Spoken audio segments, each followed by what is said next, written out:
By the beginning of the 19th century, steam engines had existed for decades, providing power for machinery in all sorts of heavy industries. For example, winding gear in the mines. But these engines were static. Okay, they were massive, but they didn't go anywhere. To get from A to B, you still had to go by horse, canal barge, or sailing boat. And journey times haven't changed much since the Dark Ages.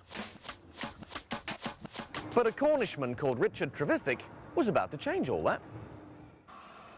Trevithick was asked by the owner of a Welsh ironworks to build a machine to haul iron from his foundry in Penydarren to the Merthyr-Cardiff Canal 9 miles away.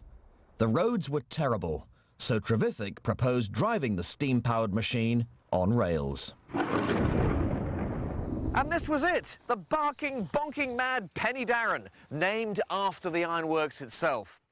The secret's here, the boiler. In a standard steam engine, the boiler worked like a kettle. It was just a big container of water with fire underneath, producing steam at low pressure. Now this system is very different. Unlike the kettle, the steam is at high pressure, very high pressure, and packs a lot of power. The heat from that fire passes down a pipe.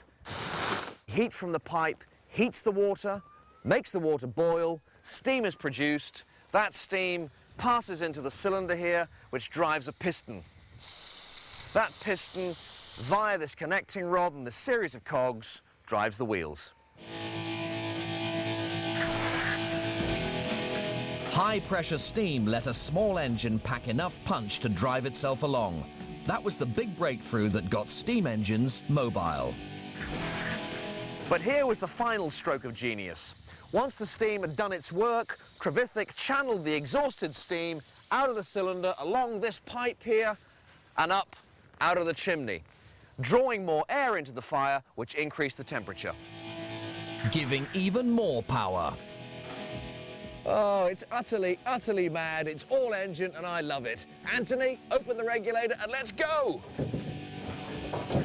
It ran for the first time 200 years ago, in February 1804. Feel the G-force! It reached about 3 miles an hour generally, and that is faster than walking pace, believe me. This huge, great flywheel on this side here helps balance out the stresses to make the ride a lot smoother. This is actually a replica, as the mad 3-mile-an-hour original only ran a few times. It weighed a staggering 7 tons and broke the cast iron rails it ran along. But it was a start. It was George Stephenson and his son Robert who got some serious speed out of a steam engine. George set up the world's first locomotive factory in Newcastle, and in 1829 Robert built their most famous steam locomotive. I give you the rocket. And already you can see some of the changes from Trevithick's crazy Penydarren. On the outside, there are 2 huge pistons inclined at an angle of 35 degrees, giving more drive to the wheels. But it's inside the boiler that rocket's so different from its predecessor. Now on Trevithick's Penydarren, there was a single large pipe running from the firebox through the boiler to the chimney, whereas on Rocket there are lots of smaller pipes transferring heat to the water in the boiler. These tubes heat the water in the boiler, creating the steam under pressure that goes up into the dome and then down that central pipe, driving the pistons here in the cylinders. So all this extra heat and heat transfer and pressure and... oh, well, all this extra heat transfer increases the boiler's ability to create steam. And more steam pressure to the cylinders meant more power. A loco's power is measured in how many pounds of weight it can theoretically pull. Rocket was rated at a mighty 1,400 pounds. Power meant speed. Roll up, get your tickets for the Rainhill Trials, the world's greatest spectacle of thunderous smoke-belching machines competing over a 35-mile track. The winner, to receive the princely sum of £500. 10 locomotives entered, only 5 turned up, and by the third day, Rocket was the only loco left in the competition.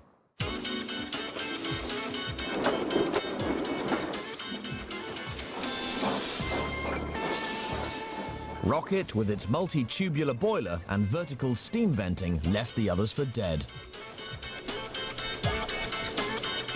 On one run, it reached the unheard-of speed of 29 miles an hour, a speed some physicians had postulated would kill you.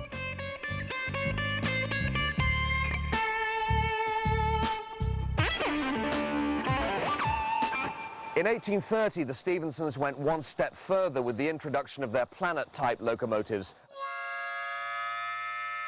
Robert Stephenson's Planets were capable of the deadly speed of 44 miles an hour. The big change was that the frame was now separate, whereas earlier locomotives had used the boiler as the frame.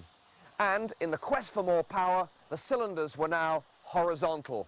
And in this case, they're actually inside the frame. By putting these cylinders inside the frame, they were protected from the onrushing cold air, which up until then had made the steam condense, causing a loss of power. It's quite an art going at a steady speed, of course. You need very careful control on the regulator.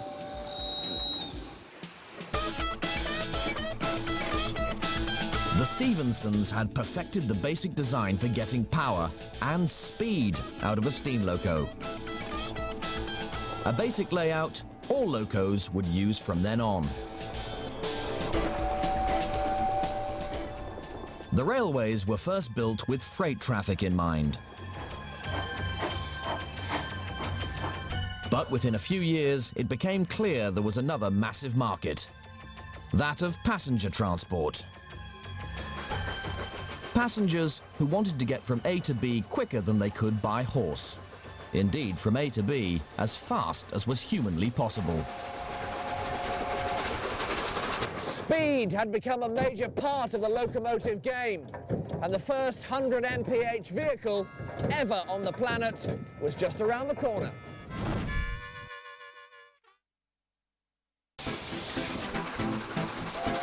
Steam trains had revolutionized travel, reducing journey times from days to hours. But still, the great railway engineers raced to make their engines go even faster. When Trevithick built the first steam locomotive, he put it on a track 4 feet 4 inches wide, the standard gauge used for pony-drawn rail wagons in the mines. Stephenson added another 4.5 inches to improve stability going round corners. 4 feet 8.5 inches. But in the 1840s, someone had bigger ideas. Someone rather famous for having bigger ideas, most of them very good bigger ideas. Isambard Kingdom Brunel.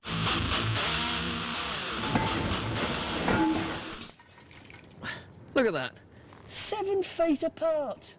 Brunel reckoned that a wider track would make for a more stable train. But a wider track also meant you could have a bigger engine. And a bigger engine meant a bigger boiler. And what do bigger boilers mean? More power. The Iron Duke here, designed for Brunel's Great Western Railway, weighs in at 35 tons and did 60 miles an hour. Everyone agreed that Brunel's wide gauge was faster and in every way superior. So, why aren't we running trains on a 7-foot gauge today? Well, by the mid-19th century, so much track had been laid at 4 foot 8.5 that the inferior, narrower gauge was chosen as standard. It quite literally overwhelmed the market. So instead of rail size, the race for speed could only be about engines. Massive engines. And a young engineer, Thomas Crampton, had a very speedy design.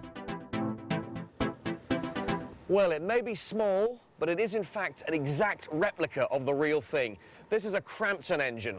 It's still got a massive boiler, still got massive driving wheels, but the centre of gravity is lower than on any previous locomotive. It's really a kind of railway dragster. Oh, hello. Oh, hello.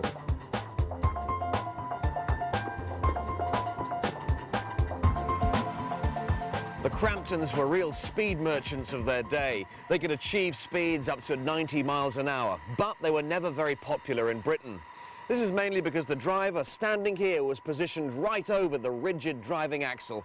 Made life pretty uncomfortable for him. But it didn't worry the French. Sur le continent, the Cramptons really took off. Prenons le Crampton was the cry from the platforms. 90 miles an hour for the Crampton, an ungodly speed to travel at. And it would be decades before another engine went significantly faster. And this is it. In May 1904, this great Western locomotive, City of Truro, number 3717, was reputedly clocked at a speed of 102.3 miles an hour.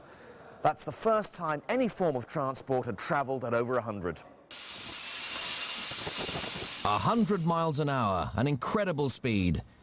And what's amazing is that this engine hadn't changed much from Stephenson's original design 50 years earlier. So what made this loco so special? It all boils down to the builder, George Churchward. In an age of intense rivalry, attention to detail was the key to keeping ahead of the competition. And Churchward was obsessed with detail. Churchward was a man who liked to get his hands dirty. He was the engineer's engineer. His genius was to take the best ideas from all around the world and cunningly adapt them for use on his own engines, with great attention to detail. Look at these shoulders sticking out from behind the boiler. They're there because this locomotive, City of Truro, has got a Belpaire firebox. Invented by the Belgians. It's this shape. Wider at the top, which gives more room for the steam, which ultimately gives more power. It generated a pulling power of 18,000 pounds, 13 times that of Stephenson's rocket, with the boiler operating at a staggering 225 pounds per square inch. But even with such a high-tech machine, getting maximum speed out of the engine still came down to the skill of the fireman and the driver. On the footplate here, the fireman and the driver learn to read the messages that the engine is sending them. For example, you look out the front window and you see that the steam from the chimney is too white. That means more coal is needed on the fire. Because when coal's burning properly at its most efficient, then the steam should be actually darker coming out of the chimney. The idea is to try and get all the coal spread evenly throughout the firebox. So you should really start by throwing the coal as far forward as you can and then bringing it back towards you. But the real trick, the real skill is to get the coal into the corners down there and down there. That's what I'm going to try and do now. Of course, putting it in the corners means you've got to linger a bit longer with your hand near the firebox. Quite hot.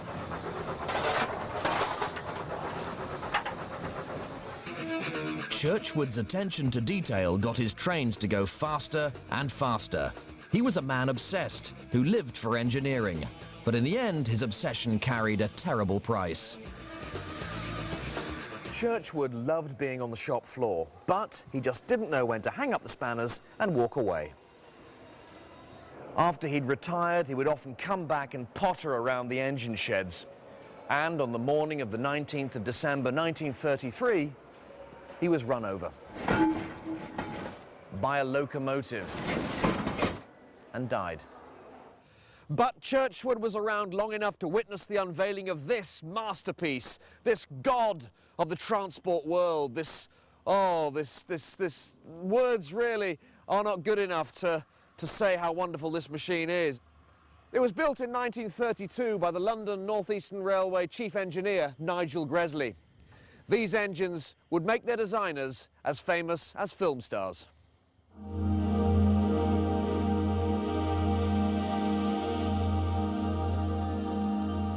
The Union of South Africa is an A4 class Pacific loco which evolved from the legendary Flying Scotsman, an A3 class.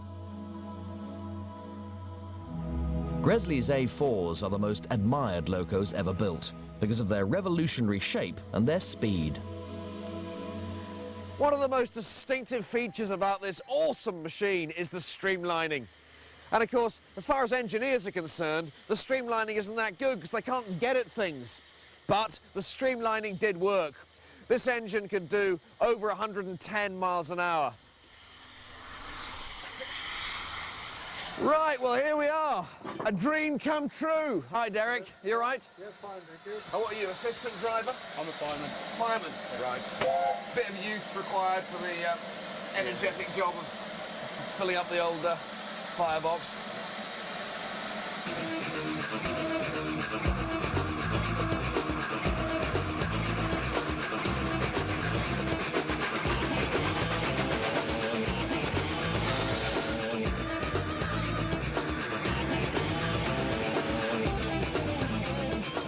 It's a living thing. With the glow of the firebox there, flames licking out of the firebox, all the gauges, steam coming in through the roof. It's thoroughly exciting, and words can't really express just how exciting it is. Nigel Gresley built the A4 with speed in mind. It could do the run from London to Edinburgh in 6.5 hours. The streamlined shape made a difference, but it was only half the story. The other key to speed lay deep in the heart of the loco.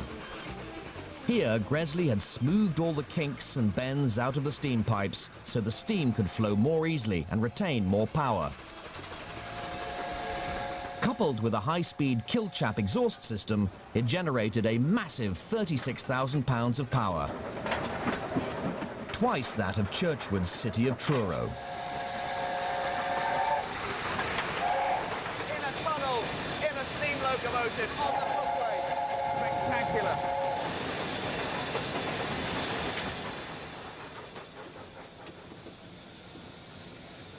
With a speed of over 110 miles an hour, Gresley's A4s competed throughout the 1930s to be the fastest trains in the world.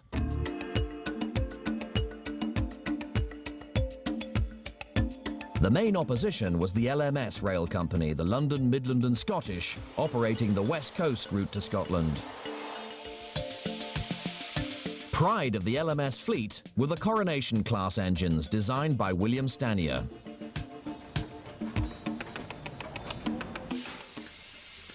Originally streamlined too, they had the biggest boilers of any trains in Britain, generating a staggering 40,000 pounds of power, 10% more than Gresley's A4. On June the 29th, 1937, a Coronation took the world speed record, doing 114 miles an hour Down Madeley Bank. It was going so fast that all the crockery in the dining car smashed as the engine struggled to stop at Crewe Station. But within a year, a Gresley A4 was to take the record back. This Gresley A4, Mallard. Its superior overall design made all the difference, despite its smaller engine. On the 3rd of July 1938, Mallard set off ostensibly to test her brakes.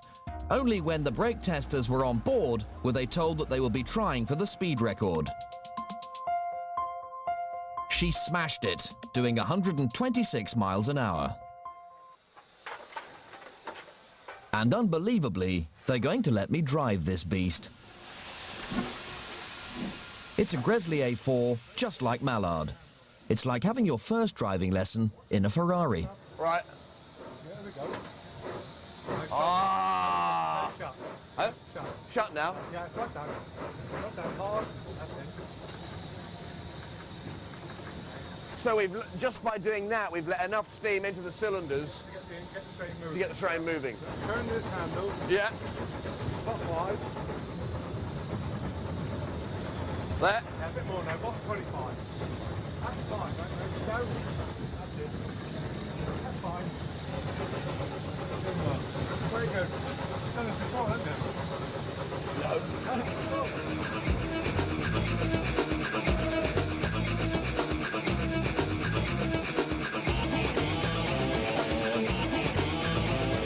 That's the brake whenever we need it, regulator, and this is in effect the gearbox. We're going to pass an SW sign now, which means sound the whistle. There's the sign, here's the whistle.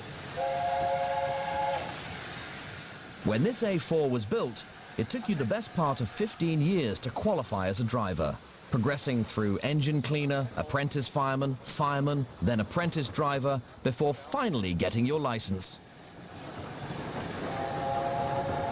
SW, sound the whistle, a lot to think about. For the record-breaking run of 1938, a specialist driver was brought in, Ted Duddington. He had a reputation for being able to drive engines hard, and he did. In the process of reaching 126 miles an hour, the train broke, with the big end overheating. But it was worth it. Gresley's Loco now had the record. Hard work. Imagine doing this from London to Edinburgh.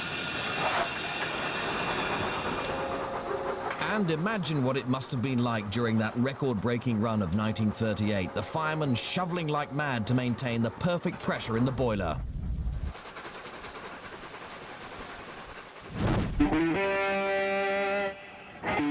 That record of 126 miles an hour has never been beaten.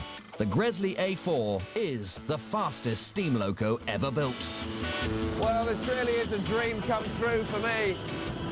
I mean, I'm on the footplate of an A4 Pacific. Absolutely spectacular. I mean, this machine is just shrouded with greatness.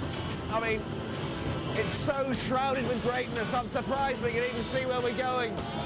It's a true god amongst mechanical horses. It's just breathtaking.